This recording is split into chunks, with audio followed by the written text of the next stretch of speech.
kaca y'akabombo Platinade muri kumwe na P1 afatanyije na niyo P1. Alright, ikaze rero mu kiganiro cyacu uyu munsi tugiye kubagezaho abagore bagezweho muri sinema nyarwanda bari kubica bigacika muri kino gihugu cyacu cy'u Rwanda. Yeah. Mbere yuko dutangira niki twakibwira reka dusuhuza abafana bacu. Abafana bacu ba bantu cyane tujya duhurira muri comment. Mbere na mbere duteye peace umuntu bita Jean Bosco. Ni Jean Bosco uherera mu karere ka Rwamagana mu kagari ka Sibagire mu murenge wa Kigabiro. Tumuteye yambu ntabwo uhema kutwereka ko udukurikirana uri umukunzi w'akadasohoka. Ndetse dusuhuje n'abariya Ayuzo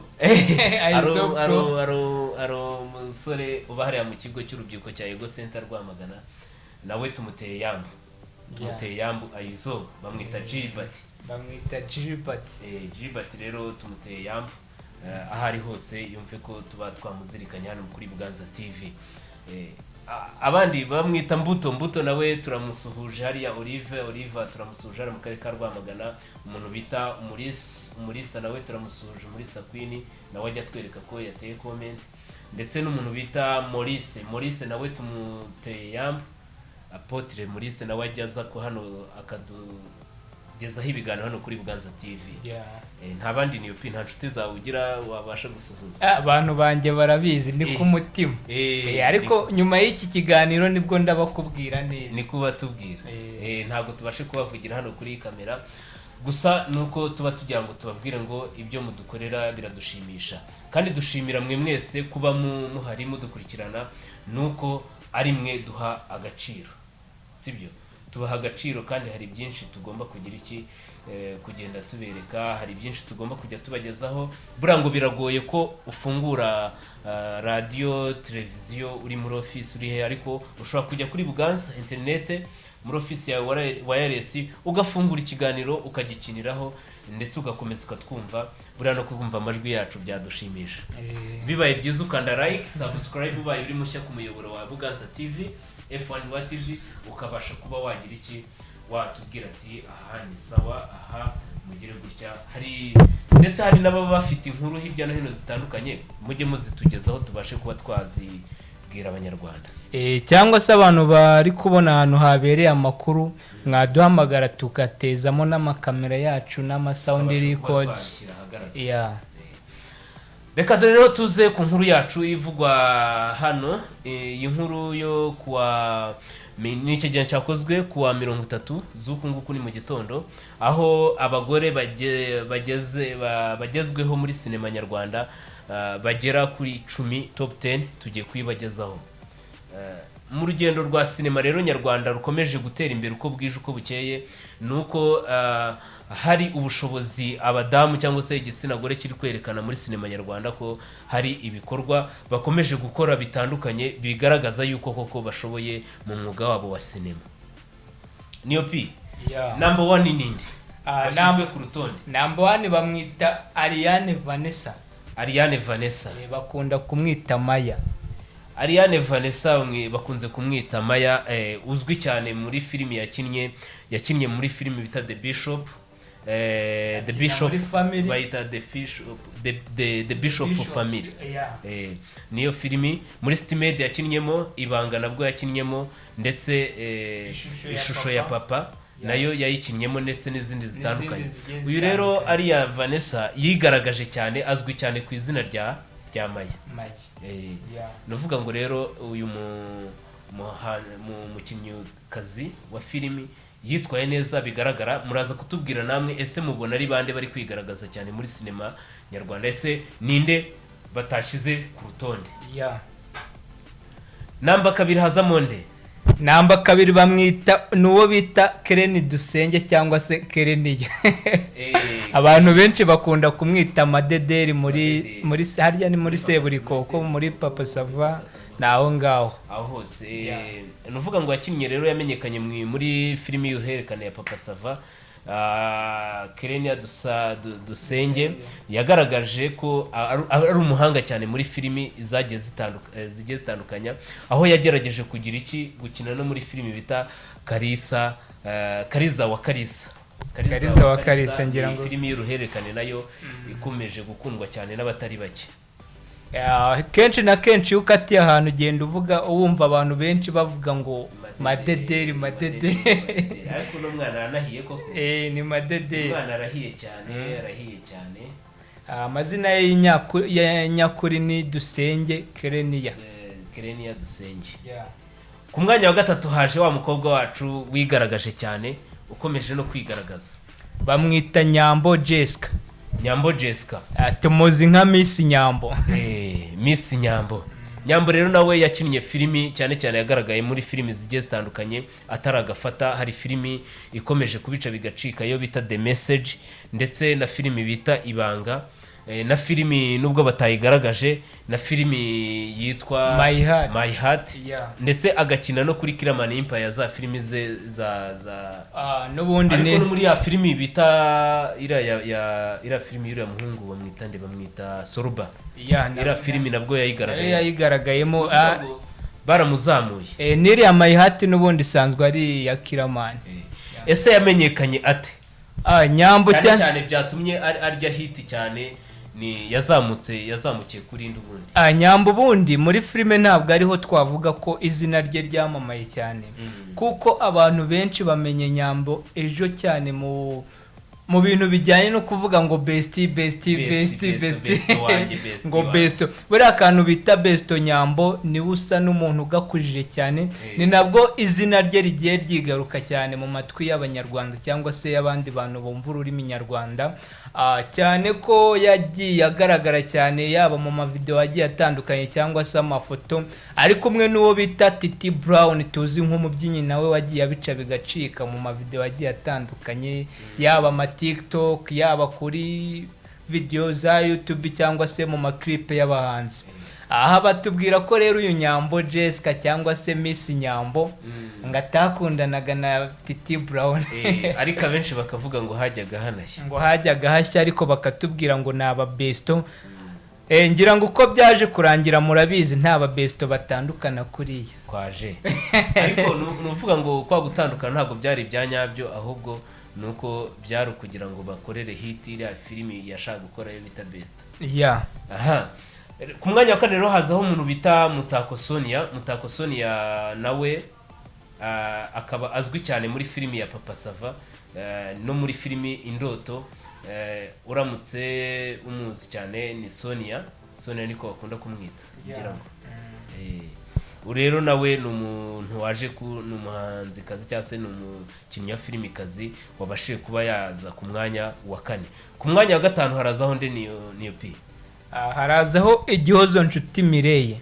Iki cyana ngenda nagikunda rwose uburyo cyactinga muri no minsi. Abenshi barimo baravuga ati ese buriya we na Papa Sava ntago hajya hashya, ese siwe ucigatiye kudashaka kwa Papa Sava. Impamvu abantu babigarukaho cyane uyu Igihozo Nshuti, akenshi na kenshi mu bintu by'ama TikTok gupromotinga cyane filime bakora, akunze kuba ari kumwe na Papa Sava cyane ari hahandi tuvuga ngo ni Pata na Rugi, sibyo buriya? Benshi bakagenda bamutunga agatoki bavuga ati ese buriya nta kwe irimo, cyangwa n'ubundi mu minsi itaha badutungura bakatwereka. Dore ko Papa Sava uyu ni umwe mu bagaragaza ubuhanga mu gukina filimi, ndetse ari muri bamwe bakunzwe cyane muri iyi minsi muri sinema nyarwanda. Kuba amaze kwamamara abikesha filimi yakinnyemo yitwa Papa Sava, ndetse na ya filimi bita Ishusho ya Papa. Izo filimi zombi nizo zamuteye kuba yagira iki yakundwa. Ku mwanya wa gatandatu rero haraza umuntu bita Ishimwe Leponse Swala. Ishimwe Leponse Swala nawe yakinnye filimi zitandukanye, harimo filimi bita The Bishop Family ndetse n'Inzira y'Umusaraba, no muri Stimedi naho yagaragayemo. Uyu Ishimwe yagaragaye akunda ukuvuga ngo uyishimwe akunda no gukorana mu ndirimbo bakunda no kumukoresha muri video z'indirimbo zigiye zitandukanye mu ndirimbo bita Moromita, ngira ngo mwarayibonye yabyinnyemo ba Titi Brown. Yego. Uyu rero nawe ni umukinnyi wa filimi bashyize ku mwanya wa 6. Ku mwanya wa 7 harazamo NUP bamwita Saranda Mutoni Olive. Olive nawe rero uyu ni umunyarwandakazi yamaze kwigarurira imitima ya benshi, ndetse yamaze no kugaragara muri filimi ko ashoboye cyane, aho uyu mukinnyi wa filimi azwi cyane nko mu filimi bita Indoto, ndetse yakinnye no muri filimi The Behind nabwo yayigaragayemo. Rero ibi gukina filimi abifatanya n'ubusizi ndetse no kwandika amafilimi n'indirimbo. Uyu rero nawe akaba yagaragaye yagaragaye ku rutonde ko ari umukinnyikazi cyangwa se umufilimi makers w'umunyarwanda kazi ubashije kuba ari kwacivinga cyane. Ku mwanya wa 8 haraza umuntu bita Cyuzuzo Muvunyi Ange, ariko aba ni beza gusa, wagira ngo babatoranyije abantu beza gusa n'akamekapu kazamo. Uyu rero akaba ari afatanya gukina filimi no kubyina imbyino gakondo, ndetse yamamaye ubwo yakinaga nk'umukinnyi w'imena muri filimi Indoto, nyuma yaho akina mu zindi filimi. Ni ukuvuga ngo uyu mukinnyi ni uvuga ngo agaragara ko ari umuntu ushoboye cyane, agaragara ko ari umukinnyi. Urumva iyo bakugize umukaragita principal hari ikintu wubakamo abafana, hari n'uburyo ugaragaramo inshuro nyinshi. Ibyo rero bigatuma ugira iki, bigatuma ubasha kuba wagira iki, waba umuntu ufatika. Sibyo NUP. Sinzi ikindi kintu wababwira. Ikintu nababwira ni uko ku mwanya wa 9 haza uwo bita Bahavu Jeannette. Ku mwanya wa 9 Bahavu Jeannette, sinzi n'impamvu ataje ku mwanya wa mbere. Bahavu Jeannette ngira ngo muramuzi ko ubundi ni umukinnyi wa filimi, akaba umudirector, akandika filimi ndetse akanaziyobora, ari byo bita director.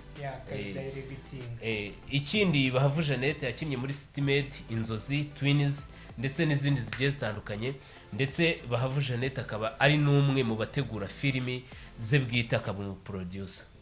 Ngira ngo yakinnye muri filimi Bahavu Jeannette mu minsi yashize agiye abatwara ibihembo, nawe ngira ngo uherutse gutwara ya modoka, yatsindiye ya modoka yari yateganyijwe yashezwe muri festival ko ari we ushobora kuzagira iki kuyitsinda. Ku mwanya wa 10 rero nawo wanyuma tugiye kubagezaho harazaho bita Iradukunda Nadine Nana rero ni muntu ukina UP.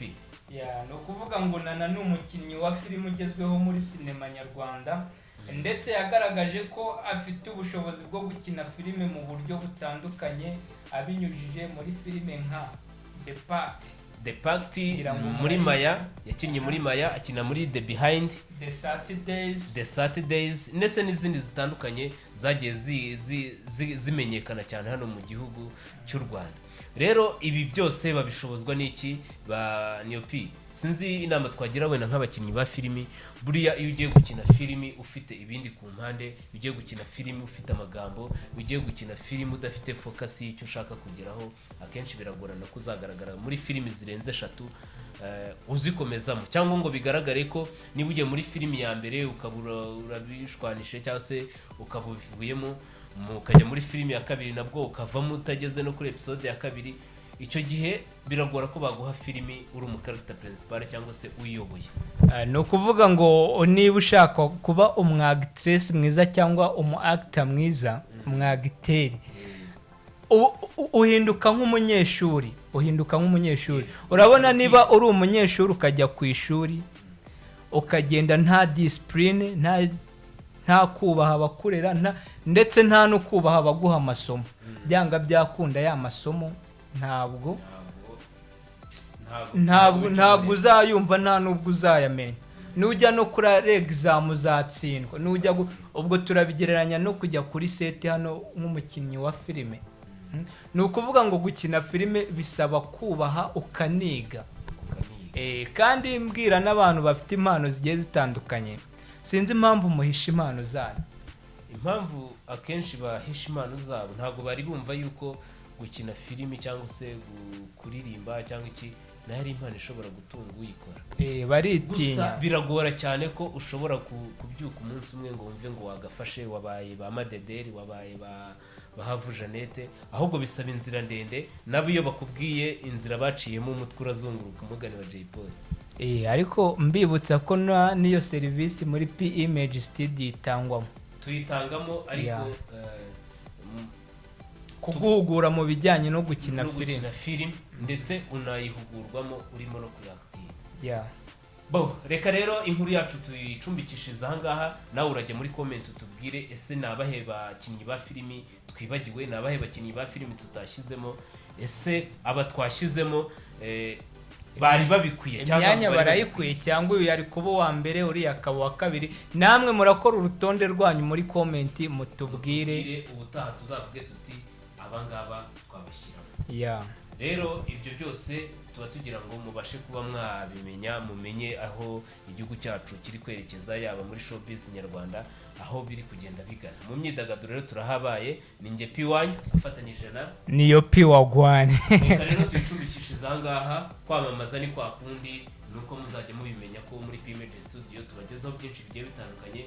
P Image Studio tubagezaho ibijyanye no gufata amashusho no kuyatunganya, ndetse n'ibijyanye nabyo serivisi zose z'ubukwe, iz'abatahira, iz'abanyamideli, byose tubasha kuba twabibagezaho ku buryo bworoshye cyangwa se ku giciro gitoya. Tubabwira ngo ukeneye imyambaro myiza, amajilibab ku bayisilamu ndetse n'abandi bagiye batandukanye, wagana ahantu bita kwa Mama Junior Fashion Shop hariya neza Rwamagana munsi ya Beka. Tukwibutsa n'abantu bashaka kwamamaza, mwatubwira, mwatuvugisha. Dufite TikTok aho dushobora kuba twacishaho TikTok aho muri P Image Promoter, aho dushobora kuba twapromotinga business yanyu. Dufite TikTok ikurikiranwa n'abantu barenze 12,000 kuzamura, aho dushyiraho ikaba yarebwa n'abantu barenze 100,000. Ikindi nababwira nuko dukora n'amajinga agiye atandukanye bitewe n'ibikorwa byanyu mushaka kwamamaza. Ibyo byose turabikora, nta handi ni muri P Image Studio. Reka tubasezereho, mwari kumwe nanjye P1 afatanyije na niyo P1. Istra Vista rero, ciao ciao, turabakunda ku mutima.